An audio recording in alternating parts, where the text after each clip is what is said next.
Please note, these are guidelines based on professional experience of feeding therapists within their scope of practice. Shonakup Social Enterprise strongly recommends consulting a dietitian and/or a speech therapist if you are concerned about a child's feeding. Feeding time is a meaningful time, especially with a child with a physical disability. Performed in the right way with the right care, bond and joy can still be enjoyed between parent or caregiver and child. A child with a physical disability, such as CP, might need different degrees of assistance to eat their food. They will likely require proper support and specific handling in order to be able to feed efficiently and safely without choking. Some children might be able to feed themselves almost completely independently, and others may need maximum assistance. In this video, we will look at how to position a child for safe and efficient feeding, as well as how to help a child to swallow. Remember that if you have difficulties with feeding, it is important to see a therapist or specialist at your local hospital or clinic. Feeding time is a great opportunity to connect and communicate with your child. Tell your child that it is mealtime and continue communicating to them throughout.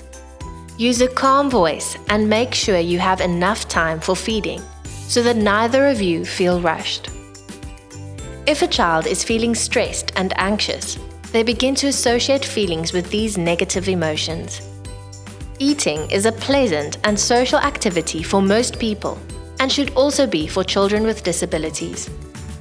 Feeding a child slowly will help them to feel relaxed and comfortable.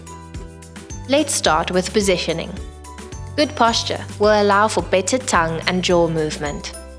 When you position a child for feeding, it is important to be upright. This will prevent the child from choking and aspiration. That is when food gets sucked into the airways. Being upright means that the child's head, neck, and shoulders are in a straight line. If your child has an appropriate device, you can feed them in the device, as this will leave your hands free to assist in feeding. If your child does not own a device, or if the device does not provide the appropriate position or support for feeding, make sure that they are well supported on a bench, chair, or on the floor. Their head and neck must be upright and chin close to their chest. This prevents the child from throwing their head backwards and choking. Their arms and shoulders should be forward in order for their head to be forward and to encourage them to engage in the activity of feeding. Their hips should be bent in order to prevent them from pushing into extension. Their feet should be supported. This helps them feel stable and secure.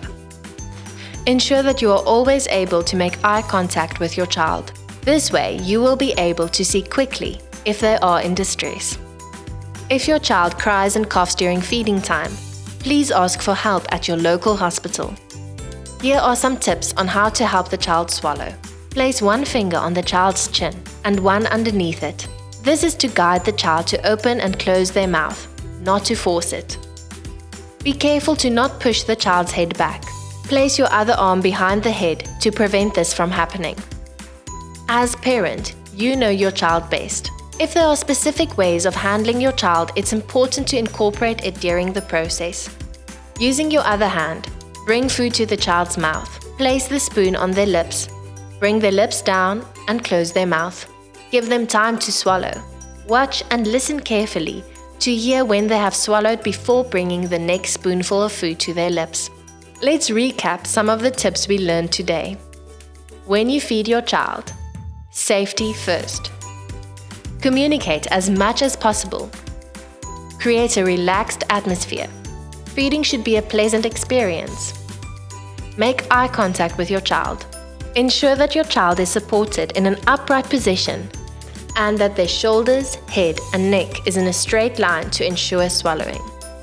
If your child shows any signs of distress or struggles to gain weight, please ask for expert help. Are there some adjustments you can make at home to make feeding safer and more fun for your child?